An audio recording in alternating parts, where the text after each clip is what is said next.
അപ്പോൾ electrical inspectorate ഡയറിയിൽ ലിഫ്റ്റിനെ പറ്റി പറയുന്നതിൻ്റെ ബാക്കി പാർട്ടാണ്, സെക്കൻഡ് പാർട്ടാണിത് ഈ വീഡിയോ പറയുന്നത്. അപ്പോൾ അതിൽ നമ്മൾ കുറച്ച് കോമ്പോണൻസ് പറ്റി ഡിസ്കസ് ചെയ്യുമായിരുന്നു ലിഫ്റ്റിലുള്ള. അപ്പോൾ ലിഫ്റ്റിൽ വേറെ കോമ്പോണൻ്റാണ് സ്പീഡ് ഗവർണർ. അപ്പോൾ നമ്മുടെ ലിഫ്റ്റിന് തോന്നിയ സ്പീഡിൽ ഓടാനുള്ള ഒരു ഓപ്ഷൻ ഇല്ല. അപ്പോൾ പലതും ഇത്ര സെക്കൻഡിൽ ഇത്ര മീറ്റർ പെർ സെക്കൻഡ് എന്നുള്ള രീതിയിലൊക്കെ എഴുതിയിട്ടുണ്ടാവും. അപ്പോൾ സോ ആ ഒരു സ്പീഡ് മെയിൻറ്റെയിൻ ചെയ്യാൻ വേണ്ടി ഉപയോഗിക്കുന്ന കാര്യമാണ് ഈ സ്പീഡ് ഗവർണർ എന്ന് പറഞ്ഞാൽ. അതിലൊരു ഫ്ലൈ വീൽ മെക്കാനിസം ഉണ്ടാവും, ഫ്ലൈ വീൽ വിത്ത് ആംസ്. അതിൻ്റെയൊക്കെ വിശദമായിട്ടുള്ള വീഡിയോസൊക്കെ യൂട്യൂബിൽ ഇഷ്ടംപോലെ ഉണ്ട്, അതിൻ്റെ അനിമേഷൻസൊക്കെ. ഞാൻ ജസ്റ്റ് അതിൻ്റെ ടേംസ് എടുത്ത് പറയുന്നതേ ഉള്ളൂ. അപ്പോൾ അതിൻ്റെ സംഗതി ഇങ്ങനെയാണ്. നമ്മുടെ ഭയങ്കര ഫാസ്റ്റായിട്ട് പോകുമ്പോൾ അതിൻ്റെ അകത്തുള്ളൊരു ആംസ് വന്നിട്ട് ബ്രേക്കിംഗ് അപ്ലൈ ചെയ്ത് സ്ലോ ആക്കി എടുക്കും. നോർമലിൽ നോർമൽ സ്പീഡിലൊക്കെ പോകും. ബേസിക്കലി ഇതിൽ ഇലക്ട്രിക്കൽ ആൻഡ് മെക്കാനിക്കൽ കോമ്പോണൻസ് അല്ലെങ്കിൽ ഇലക്ട്രോ മെക്കാനിക്കൽ കോമ്പോണൻസിൻ്റെ ഇലക്ട്രോണിക്സ് കോമ്പോണൻസിൻ്റെ കോമ്പിനേഷൻ വെച്ചാണ് ഈ ഒരു പരിപാടി നടത്തുന്നത്. പിന്നെ ഇതിൽ ഇമ്പോർട്ടൻറ്റ് സാധനം കേബിൾസ് അല്ലെങ്കിൽ റോപ്സ് എന്ന് പറയുന്നത്. അതിലാണ് നമ്മുടെ ലിഫ്റ്റിൻ്റെ താങ്ങി മറ്റേ നമ്മുടെ പുള്ളീസിൻ്റെ ഒരറ്റത്ത് ലിഫ്റ്റിൻ്റെ കാറാണെങ്കിൽ മറ്റേ അറ്റത്ത് കൗണ്ടർ വെയിറ്റ്. അപ്പോൾ ഇതിനെ താങ്ങി നിർത്തുന്ന അല്ലെങ്കിൽ ഇതിലെ കയറെന്ന് പറയുന്ന ഈ റോപ്പ് അല്ലെങ്കിൽ കേബിളാണ് യൂസ് ചെയ്യുന്നത്. അത് ഒറ്റ വയറല്ല, അത് കുറേ സ്ട്രാൻഡ്സ്, കുറേ നാരുകൾ പോലെയുള്ളതിനെ കൂട്ടി ഇണക്കിയിട്ടുണ്ടാക്കുന്നതാണ്. 150 സ്ട്രാൻഡ്സ് വരെ ഉള്ളത്, ഇറക്കാൻ 150 അതിൽ മുകളിലുള്ള സ്ട്രാൻഡ്സ് വരാം. നല്ല പക്ക സ്ട്രോങ്ങും കാര്യങ്ങളൊക്കെ ആയിരിക്കും, ഭയങ്കര ഫ്ലെക്സിബിളായിരിക്കും ആ സെയിം ടൈമിൽ. പിന്നെയുള്ളത് ബഫറാണ്. ബഫർ എന്ന് പറഞ്ഞാൽ ലിഫ്റ്റിൻ്റെ ഏറ്റവും ബോട്ടത്തിൽ വരുന്ന സംഭവമാണ്. അത് ഏറ്റവും അടിയിൽ നമ്മുടെ ലിഫ്റ്റ് ലാൻഡ് ചെയ്യുന്നതിൻ്റെ താഴെയായിട്ട്, അതായത് ഏറ്റവും ബേസ്മെൻറ്റിലാണോ എവിടെയാണോ അതിൻ്റെ അടിയിലായിട്ടാണ് ഈ ബഫർ വരുന്നത്.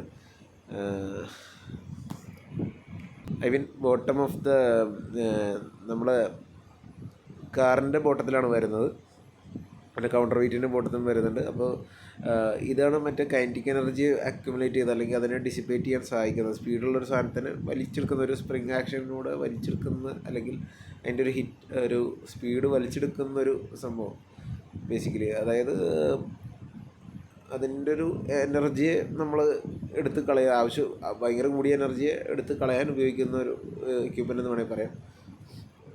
അപ്പോൾ കാറിൻ്റെ ബോട്ടത്തിലും കൗണ്ടർ വെയിറ്റ്സിൻ്റെ താഴെയാണ് ഇത് വരാറ്. അപ്പോൾ 2 ടൈപ്പ് ഓഫ് ബഫേഴ്സ് ഉണ്ട്, എനർജി അക്യുമുലേഷൻ ടൈപ്പും energy dissipating type.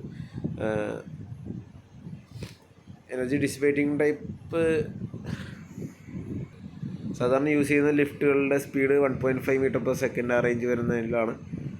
Spring പോലത്തെയൊക്കെയുള്ള buffers, നേരത്തെ പറഞ്ഞാൽ അതിൻ്റെ സ്പ്രിങ് ആക്ഷൻ വഴി അതിൻ്റെ എനർജിയെ അബ്സോർവ് ചെയ്യുക എന്നുള്ള ഒരു ഷോക്ക് അബ്സോർവർ വേണമെങ്കിൽ അങ്ങനെയും പറയാം. Energy distribution type is use with lift of any speed. ഏത് സ്പീഡിലും നമുക്ക് യൂസ് ചെയ്യാവുന്നതാണ് എനർജി ബഫർ. ഓയിൽ ബഫർ എന്നൊക്കെ അതിൻ്റെ എക്സാമ്പിളാണ്. അപ്പോൾ ബേസിക്കലി ഷോക്ക് അബ്സോർവർ, ബഫർ എന്ന് പറഞ്ഞാൽ ഷോക്ക് അബ്സോർവറാണ്, അങ്ങനെ മനസ്സിലാക്കി വെച്ചാൽ മതി. Safety gears and brakes. If the car speed goes above the set speed of the lift or if the rope breaks, safety gears prevent the car from crashing to the floor. അപ്പോൾ safety gears use ചെയ്താൽ crash ചെയ്യാണ്ട് കാറിനെ സഹായിക്കുന്നൊരു സംഭവമാണ്. അപ്പോൾ ആ റെയിലിൽ കറക്റ്റായിട്ട് നമ്മൾ നേരത്തെ ഗൈഡ് റെയിൽ എന്ന് പറഞ്ഞല്ലോ, അപ്പോൾ ആ റെയിലിൽ ലോക്ക് ചെയ്ത് പിടിക്കാൻ പാകത്തിനുള്ളൊരു സംവിധാനമാണ് ഇതിൻ്റെ അകത്ത് വരുന്നത്. അതിൽ കാറിലോ കൗണ്ടർ വെയിറ്റ് ഫ്രെയിം, കാറിലും പിന്നെ കൗണ്ടർ വെയിറ്റ് ഫ്രെയിമിലോ ഇതിലോ ആണ് ഇത് പിടിപ്പിക്കുന്നത്. അത് 2 ടൈപ്പ് ഉണ്ട്. ഇൻസ്റ്റൻറ്റേനിയസ് ടൈപ്പ്, അതിൽ യൂസ് ചെയ്യുന്ന ചില ലിഫ്റ്റുകൾക്ക് 1 മീറ്റർ പെർ സെക്കൻഡ് ഒക്കെ ആയിരിക്കും അതിൻ്റെ കാർ സ്പീഡ്. അപ്പോൾ അതിലാണ് ഇൻസ്റ്റൻറ്റേനിയസ് ടൈപ്പ് യൂസ് ചെയ്യുന്നത്. Progressive type above 1 metre per second സ്പീഡുള്ള ലിഫ്റ്റുകളിലാണ് യൂസ് ചെയ്യുന്നത്. ഇനി അതിൻ്റെ ഇലക്ട്രിക്കൽ വയറിങ്ങിലുള്ള കുറച്ച് ഡീറ്റെയിൽസാണ് പറഞ്ഞേക്കുന്നത്. All electrical supply lines and apparatus in connection with the lift installation shall be so constructed, installed, protected and worked and maintained that there may be no danger to person therefrom. ഇതിൻ്റെ അകത്തുള്ള electrical equipments വഴി ആൾക്കാർക്ക് ഹാനി ഉണ്ടാവുന്ന രീതിയിൽ വരരുതെന്നാണ് പറഞ്ഞേക്കുന്നത്. All metal casings or metallic coverings containing or protecting electrical supply lines of വരെ ഷാൽ ബി എഫക്റ്റീവ്ലി എർത്ത്. ഇതിൽ ഇമ്പോർട്ടൻറ്റ് സാധനം എർത്തിങ് ആണ്. നമ്മൾ ലിഫ്റ്റിൻ്റെ ഒക്കെ വർക്ക് ചെയ്യുമ്പോൾ ലിഫ്റ്റിന് വേണ്ടിയൊക്കെ ഡെഡിക്കേറ്റഡ് എർത്ത് ബിറ്റുകൾ വേണം എന്നുള്ളത് അവരെന്തായാലും ലിഫ്റ്റ് മാനുഫാക്ചേഴ്സ് അല്ലെങ്കിൽ അവിടെ സപ്ലൈ ചെയ്യുന്നവരെന്തായാലും പറയും. അപ്പോൾ അതിലേക്ക് കൃത്യമായിട്ട് നമ്മൾ അതിൻ്റെ എർത്തിങ് എല്ലാം ചെയ്യണം. അതിൻ്റെ കണ്ടക്ടേഴ്സ് പിന്നെ അതിൻ്റെ ഇലക്ട്രിക്കൽ പാനൽസും പ്രൊട്ടക്ഷൻസും എല്ലാം എർത്ത് ചെയ്യണം. ബെയർ കണ്ടക്ടേഴ്സ് ഒന്നും ലിഫ്റ്റ് കാറിൽ യൂസ് ചെയ്യാൻ പാടില്ല. വിത്തൗട്ട് ഇൻസുലേഷനുള്ള കണ്ടക്ടേഴ്സ് ഒരിക്കലും ലിഫ്റ്റ് കാറിൽ യൂസ് ചെയ്യരുതെന്ന് പറഞ്ഞിട്ടുണ്ട്. All cable and other wiring in connection with the lift installation shall be of suitable grade for voltage at which they are to be intended to be worked and shall conform to IS 4289-1967. IS 4289-1967 പ്രകാരമുള്ള സ്റ്റാൻഡേർഡിലുള്ള wiring ആണ് ചെയ്യേണ്ടത്. അതിൻ്റെ voltage റേഞ്ചസൊക്കെ നമ്മൾ use ചെയ്യുമ്പോഴുള്ള 1200 volt റേഞ്ചൊക്കെ ഉള്ള wire, അങ്ങനെയൊക്കെ പല റേഞ്ചുള്ള 1.1 kV tested wire ഒക്കെ ഉണ്ട്. അപ്പോൾ ആ റേഞ്ചുള്ളത് വേണം എന്നാണ് പറയുന്നത്. Cable to the motor shall be segregated and the power cable should not be mixed with control and safety cables. ഇപ്പോൾ നമ്മുടെ ഇതിൻ്റെ ലിഫ്റ്റിൻ്റെ അകത്തുള്ളത് ഇലക്ട്രിക്കൽ മെയിൻ പവർ കൊണ്ടുപോകുന്ന, അതായത് മോട്ടറിലേക്കുള്ള പവറൊക്കെ കൊണ്ടുപോകുന്ന കേബിൾസ് ഉണ്ടാവും, ലൈറ്റിലേക്ക് പവർ കൊണ്ടുപോകുന്ന കേബിൾസ് ഉണ്ടാവും. ഇതുകൂടാതെ നമ്മൾ ലിഫ്റ്റിൻ്റെ മൂവ്മെൻറ്റ്സ്, അതായത് അതിൻ്റെ പുഷ് ബട്ടൺ അടിക്കുമ്പോൾ നമ്മുടെ ലിഫ്റ്റ് ഫ്രണ്ടിലേക്കും ബാക്ക് അല്ലെങ്കിൽ ടോപ്പിലും ബോട്ടത്തിലേക്കൊക്കെ എത്തുന്നതും ഓരോ ഫ്ലോറിലേക്ക് എത്തുന്നതിൻ്റെ ഒക്കെ ആയിട്ടും പിന്നെ ഇതിൻ്റെ വേരിയബിൾ ഫ്രീക്വൻസി ഡ്രൈവിലേക്കുള്ള കൺട്രോൾ സിഗ്നൽസ് പോകുന്നതൊക്കെ ആയിട്ടുള്ള കൺട്രോൾ കേബിൾസ് ഉണ്ടാവും. സേഫ്റ്റിക്ക് വേണ്ടിയുള്ള എക്യുപ്മെൻറ്റ്സിന് വേണ്ടിയുള്ള ലിമിറ്റ് സ്വിച്ച് പോലത്തെയൊക്കെ സാധനങ്ങളുണ്ടാവും. അപ്പോൾ അതിന് വേണ്ടിയുള്ള കേബിൾസൊക്കെ ഉണ്ടാവും. ഇതും പവർ കേബിൾസും തമ്മിൽ മിക്സ് ചെയ്യാൻ പാടില്ല എന്നാണ് പറഞ്ഞേക്കുന്നത്. A trailing cable which incorporates a control circuit shall be separate and distinct from that which incorporates lighting and signaling circuits. Trailing cable എന്ന് പറഞ്ഞാൽ ഇതിൽ യൂസ് ചെയ്യുന്നത് നമ്മുടെ ലിഫ്റ്റിൻ്റെ കാറിൻ്റെയൊക്കെ കൺട്രോൾ വയറിങ് പോകുന്നതാണ്. അതും ലൈറ്റിംഗ് ആൻഡ് സിഗ്നലിംഗ് സർക്യൂട്ടും തമ്മിൽ വ്യത്യാസം വരുത്തണം, അല്ലെങ്കിൽ ബന്ധം ഉണ്ടാവരുതെന്നുള്ള പറയുന്നത്. Separate feeders shall be provided for power and lighting circuit. ലൈറ്റിനും പവറിനും സെപ്പറേറ്റ് കണക്ഷൻ, സെപ്പറേറ്റ് ഫീഡിങ് ചെല്ലണം എന്നാണ് പറയുന്നത്. Proper ventilation shall be provided for the motor control panel and shall be guarded against the accessibility to the life parts. നല്ല കൃത്യമായിട്ടുള്ള പ്രൊട്ടക്ഷനൊക്കെ ഉള്ള electrical panel വേണം മോട്ടോർ കൺട്രോളിന് യൂസ് ചെയ്യാനും. അതിന് പ്രോപ്പർ വെന്റിലേഷൻ, വായുസഞ്ചാരം കൊടുക്കണം എന്ന് പറയുന്നുണ്ട്. Clearance between lift motor control panels shall be sufficient for easy maintenance from both sides of the control panel. അപ്പോൾ ഈ മോട്ടോർ കൺട്രോൾ പാനലിൻ്റെ മെയിൻ്റെനൻസ് ഒക്കെ വരുവാണെങ്കിൽ അതിന് ഏത് സൈഡിൽ നിന്നും അതിനകത്ത് തുറന്ന് അതിൻ്റെ റിപ്പയർ ചെയ്യാനുള്ള രീതിയിൽ വേണം നമ്മൾ വയ്ക്കാൻ എന്നാണ് പറയുന്നത്. Tracing of control cables from motor control panel to lift car shall be checked to ensure the trouble-free operation and detection of faults. അപ്പോൾ നമ്മൾ കൺട്രോൾ കേബിൾസ് മോട്ടോർ കൺട്രോൾ പാനലിൽ നിന്ന് ലിഫ്റ്റ് കാറിലേക്ക് ഇടും. കാരണം ഇതിൻ്റെ മോട്ടറിൻ്റെ വർക്കിങ്ങിന് വേണ്ടി, ലിഫ്റ്റിൻ്റെ കാറിൻ്റെ വർക്കിങ്ങിനൊക്കെ വേണ്ടിയുള്ള കൺട്രോൾ കേബിൾസ് പോകുമ്പോൾ അതിൻ്റെ കൃത്യമായിട്ട് ചെക്ക് ചെയ്ത് ട്രബിൾ ഫ്രീ ആണെന്ന് ഉറപ്പ് വരുത്തുകയും ഫാൾട്ട് വരുവാണെങ്കിൽ തന്നെ അത് പെട്ടെന്ന് ക്ലിയർ ചെയ്യാൻ പാകത്തിനുള്ള രീതിയിൽ വേണം നമ്മൾ വയർ ചെയ്യാമെന്നാണ് പറയുന്നത്. Local isolation shall be provide for both power and lighting feeders. അപ്പോൾ ലോക്കൽ ഐസൊലേഷൻ മീൻസ് തൊട്ടടുത്തുള്ള MCCB ഏതെങ്കിലും പ്രൊട്ടക്ഷൻ സർക്യൂട്ട് നമുക്ക് പെട്ടെന്ന് ഐസൊലേറ്റ് ചെയ്യാനുള്ള സാധനം പ്രൊവൈഡ് ചെയ്തിരിക്കണം അടുത്ത് തന്നെ. Cables from the motor control panel to lift motor and electromagnetic brake shall not be laid over the floor directly. അപ്പോൾ നമ്മൾ ലിഫ്റ്റ് റൂമിലൊക്കെ ഫ്ലോറിൽ കൂടി ചുമ്മാ ഇട്ട് പോകരുത് എന്നുള്ള കാര്യങ്ങളാണ് പറയുന്നത്. ഈ പറഞ്ഞ മോട്ടോർ കൺട്രോൾ പാനലിൻ്റെ കേബിളും ബ്രേക്കിന് വേണ്ടിയുള്ള കേബിളൊക്കെ. പിന്നെ ഒരു ഇമ്പോർട്ടൻറ്റ് സാധനം എന്ന് പറഞ്ഞാൽ നമ്മൾ റബ്ബർ മാറ്റ്സ്, ഇലക്ട്രിക്കൽ ഗ്രേഡുള്ള റബ്ബർ മാറ്റ്സ് മോട്ടോർ കൺട്രോൾ പാനലിന് മുന്നിലായിട്ട് പ്രൊവൈഡ് ചെയ്യണം.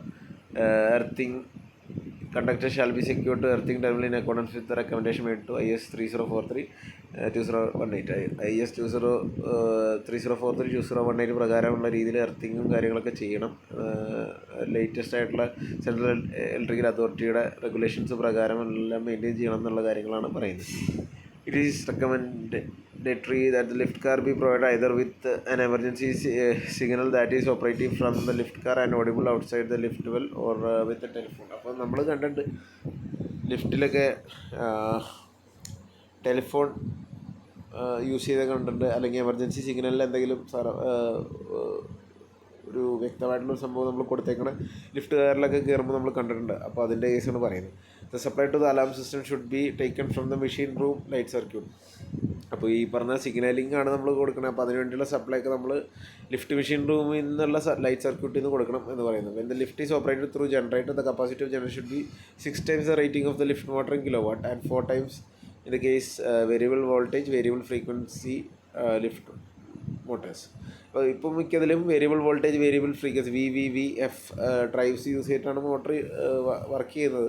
അപ്പോൾ അങ്ങനെയുള്ളതിൽ നമ്മൾ ഇതിൻ്റെ ബാക്കപ്പ് ജനറേറ്റർ, ഇപ്പോൾ ലിഫ്റ്റിന് വേണ്ടി ബാക്കപ്പ് ജനറേറ്റർ ഉപയോഗിക്കണമല്ലോ. പണ്ട് ഏതൊരു സിനിമയിലൊക്കെ ഉണ്ട പോലെ അതിൽ കുടുങ്ങിപ്പോകുന്ന പോലത്തെ അങ്ങനെയുള്ള സംഭവം ഇപ്പോൾ ഒഴിവാക്കാൻ വേണ്ടി നമ്മൾ ബാക്കപ്പ് കൊടുക്കണം. അതിൽ പക്ഷേ കറണ്ട് ഓഫ് ചെയ്ത് കളയുന്നതാണ് ചെയ്യുന്നത്, സിനിമയുടെ കേസ് കുറച്ചപ്പോൾ. ബട്ട് എനിവേ അതിൽ നമ്മളപ്പോൾ യൂസ് ചെയ്യുമ്പോൾ 6 times അല്ലെങ്കിൽ 4 times യൂസ് ചെയ്യുന്ന ഇപ്പോഴത്തെ ഡ്രൈവ്സ് ഇതൊക്കെ യൂസ് ചെയ്യുന്ന നോർമൽ അല്ലാത്ത ഏതെങ്കിലും ലിഫ്റ്റ് മോട്ടറിലാണെങ്കിൽ നമ്മൾ യൂസ് ചെയ്യേണ്ടത് 6 times ഓഫ് ദ കപ്പാസിറ്റി റേറ്റിംഗുള്ള, അതായത് കിലോ വാട്ട് എത്രയാണോ അതിൻ്റെ 6 ഇരട്ടി റേറ്റിംഗുള്ള ജനറേറ്റർ യൂസ് ചെയ്യണമെന്നാണ് പറയുന്നത്. ELCB shall be provided in the lift motor and lighting feeders. അപ്പോൾ ലിഫ്റ്റ് മോട്ടറിന് ലൈറ്റിംഗ് ഫീഡേഴ്സിന് ELCB പ്രൊട്ടക്ഷൻ കൊടുക്കണം. Emergency stopping device in car operating panel for automatically operated lifts with imperforated doors is prohibited. അപ്പോൾ imperforated doors ആയിട്ടുള്ള, അതായത് ഹോള് പോലത്തേക്കുള്ള ഡോർസുള്ള ഓട്ടോമാറ്റിക്കലി ഓപ്പറേറ്റഡ് ലിഫ്റ്റിൽ എമർജൻസി സ്റ്റോപ്പിംഗ് ഡിവൈസ് കാറിൻ്റെ അകത്ത് കൊടുക്കണ്ട എന്നാണ് പറയുന്നത്. Emergency stopping device in a car operating panel for automatically operated lifts with imperforated doors is prohibited. അതാണ് പറഞ്ഞത്. Capacity to avoid overloading the net area inside the car shall be limited related to the rated load of a lift. അപ്പോൾ അതിൻ്റെ കാറിൻ്റെ area limit ചെയ്യുന്ന case പറയുന്നത്. അപ്പോൾ അത് കൃത്യമായിട്ട് പറയാൻ IS 1465 പ്രകാരം number of passengers equal to rated load divide by 68.68 ആണ് വെയിറ്റ് ഓഫ് 1 പാസഞ്ചർ എന്ന് പറയുന്നത്. ഇനി ലിഫ്റ്റിൻ്റെ കാർ അല്ലെങ്കിൽ ക്യാബിൻ പറയണത് അതാണല്ലോ ഇതിൻ്റെ മെയിൻ സംഭവം. നമ്മൾ ലിഫ്റ്റ് എന്ന് പറയുമ്പോൾ നമ്മുടെ മനസ്സിൽ ഓർമ്മ വരുന്നത് ഈ കാർ അല്ലെങ്കിൽ ക്യാബിനായിരിക്കും ഓർമ്മ വരുന്നത്. അപ്പോൾ അതിലാണ് നമ്മുടെ പാസഞ്ചേഴ്സ് അല്ലെങ്കിൽ ഗുഡ്സോ ഏതാണെന്ന് വെച്ചാൽ ട്രാവൽ ചെയ്യുന്നത്. അതിൽ ഹെവി സ്റ്റീൽ ഫ്രെയിം യൂസ് ചെയ്താണ് സാധാരണ ഒരു sudden cage of wood or metal panels use ചെയ്തിട്ടാണ് ചെയ്യുന്നത്. ഗാരീസ് പ്ലേസ് വരെ പാസഞ്ചർ ഫുള്ളി എക്സ്പീരിയൻസ് ലിഫ്റ്റ്, അതിൻ്റെ അകത്താണ് പാസഞ്ചർ കയറുക അല്ലെങ്കിൽ ഗുഡ്സ് കയറിയിട്ട് ലിഫ്റ്റ് എക്സ്പീരിയൻസ് ചെയ്യുന്നത്. Car can be 1 opening, 2 opening, 3 opening or angle opening cars. അപ്പോൾ ചില കേസുകളിൽ ലിഫ്റ്റിന് ഫ്രണ്ടിലേക്കും ബാക്കിലേക്കൊക്കെ ഓപ്പണിംഗ് ഉണ്ട്. അതാണ് 1 opening, 2 opening എന്നൊക്കെ പറഞ്ഞാൽ 3 openings ഒക്കെ വരാറുണ്ട്.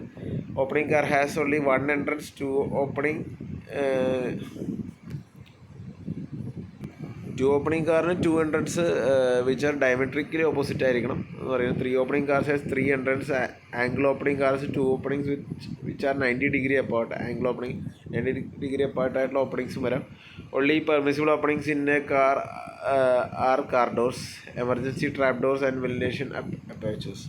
Emergency trap doors are placed on the top of the car. അപ്പോൾ നമുക്ക് പെട്ടെന്ന് എമർജൻസിയിൽ പല സിനിമകളിലൊക്കെ കണ്ടിട്ടുണ്ടാവും. അപ്പോൾ കാറിൻ്റെ ടോപ്പിൽ നിന്ന് നമ്മൾ ആളെ രക്ഷിച്ച് എടുക്കുന്ന കേസുകളൊക്കെ കണ്ടിട്ടുണ്ടാവും. അതാണ് അതിൻ്റെ കേസാണ് ഈ പറയുന്നത്.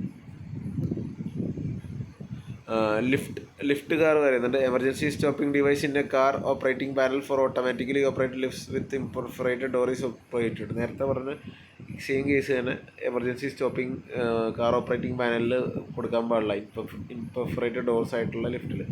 And alarm button yellow in colour shall be provided on the car operating panel. അപ്പോൾ കാർ ഓപ്പറേറ്റിംഗ് പാനൽ എന്ന് പറഞ്ഞാൽ നമ്മൾ മനസ്സിലായി, നമ്മൾ 1, 2, 3 നിൽക്കുന്ന പാനലിനാണ് പറയുന്നത്. അവിടെ എമർജൻസി സ്റ്റോപ്പിംഗ് ഡിവൈസ് കൊടുക്കണ്ട എന്നുള്ള പറഞ്ഞത് ഇംപെർഫറേറ്റഡ് ഡോർ ആയിട്ടുള്ളതിൽ. പിന്നെ അലാം ബട്ടൺ കൊടുക്കുന്ന കേസ് പറയുന്നുണ്ട്. A load plate giving the rated load of the lift shall be fitted in each lift. നമ്മൾ ലിഫ്റ്റ് കയറുമ്പോൾ ശ്രദ്ധിച്ചാൽ മനസ്സിലാവും, അതിൻ്റെ അകത്ത് റേറ്റഡ് ലോഡ് എത്രയാണെന്ന് കൊടുത്തിട്ടുണ്ടാവും.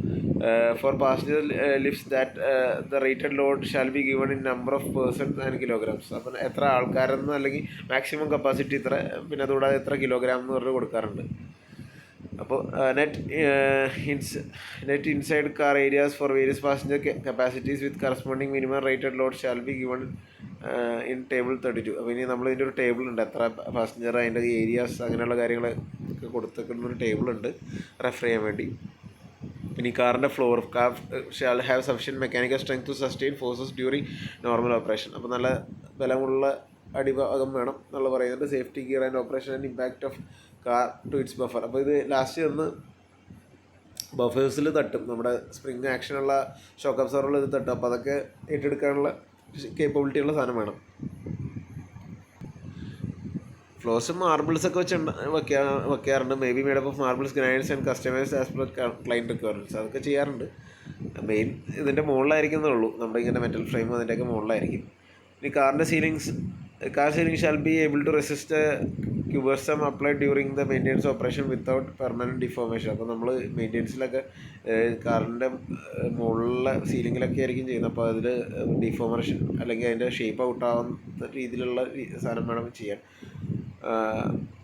അതിൽ എമർജൻസി ട്രാപ്പ് ഡോർ ഉണ്ടെന്ന് നേരത്തെ പറഞ്ഞു. പിന്നെ അതുകൂടാതെ ഫാൻ ഉണ്ടാവും, ബാലുസ്ട്രൈഡ്സ്, അങ്ങനെയുള്ള സാധനങ്ങളൊക്കെ ഉണ്ടാവും.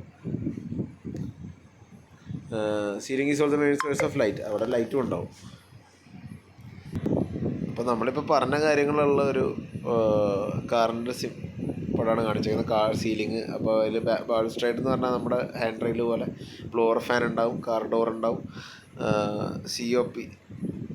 COP പാനൽ അവിടെ കാണിക്കുന്നുണ്ട് എന്താണെന്നുള്ളത്, കാർ പാനൽസ് കാണിക്കുന്നുണ്ട്, കിക്ക് പ്ലേറ്റ്, അങ്ങനെ കുറച്ച് ഫ്ലോർ കവറിങ് കാണിക്കുന്നുണ്ട്, കാർ ഫ്ലോർ കാണിക്കുന്നുണ്ട്, സൈഡ് പോർട്ടൽ കാണിക്കുന്നുണ്ട്.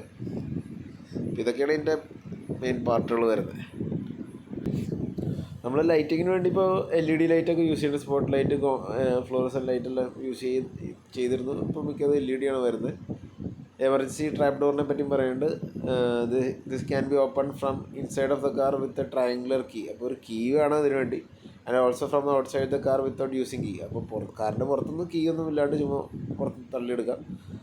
Normal size 600 mm by 400 mm ആണ്. റെസ്ക്യൂ ആൻഡ് ഇവാക്വേഷൻ ഓഫ് പാസഞ്ചേഴ്സിന് വേണ്ടിയാണ് ഇത് യൂസ് ചെയ്യുന്നത്. ഇതാണ് ലിഫ്റ്റിലെ ബഫർ എന്ന് പറയുന്ന പാർട്ട്. സ്പ്രിങ് ഷോക്ക് അബ്സോർബർ പോലത്തെ ഒരു സംഭവം എന്ന് ഞാൻ പറഞ്ഞിരുന്നു. ക്യാബിനറ്റ് ഓപ്പറേറ്റിംഗ് പാനലാണ് COP. അത് ഇഷ്ടംപോലെ ടൈപ്പിൽ ഡിഫറെൻറ്റ് ടൈപ്സ് ഉണ്ട്. ടച്ച് പാനൽസ് ഉണ്ട്, ഇപ്പോൾ ടച്ച് സ്ക്രീനൊക്കെ ആയിട്ടുള്ളതൊക്കെ അവൈലബിൾ ആണ്. അപ്പോൾ ഇതൊക്കെയാണ് നമ്മുടെ ലിഫ്റ്റിൻ്റെ മെയിൻ കാര്യങ്ങൾ. ഇപ്പോൾ ഈ കാണുന്ന ടേബിൾ നേരത്തെ അവർ റെഫർ ചെയ്തിരുന്നു, നമ്മുടെ minimum and maximum net inside area of the car ആണ്. അതും പിന്നെ അതിലെത്ര വെയിറ്റ് കയറാം എന്നൊക്കെയുള്ള കാര്യങ്ങളാണ് പറയുന്നത്. അപ്പോൾ 4 പാസഞ്ചേഴ്സ് വരുന്നതാണെങ്കിൽ മിനിമം റേറ്റഡ് ലോഡ് 272 കിലോ ആണ്. അപ്പോൾ അതിൻ്റെ അത് minimum area 0.68 metre square, maximum 0.77 metre square ആണ് പറയുന്നത്.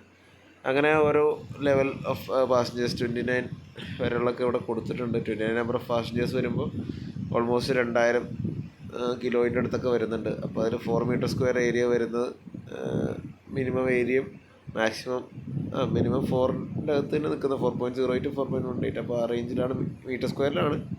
അപ്പോൾ അത്യാവശ്യം ഒരു വലിയ ഒരു ക്യാബിനൊക്കെ ആയിരിക്കും. അത്രയും ആൾക്കാരൊക്കെ കയറാനുള്ളതാണെങ്കിൽ 29 ആൾക്കാരൊക്കെ കയറുന്നതാണ്. 30 പേരൊക്കെ കയറുന്ന ഒരു വലിയ ക്യാബിനായിരിക്കും.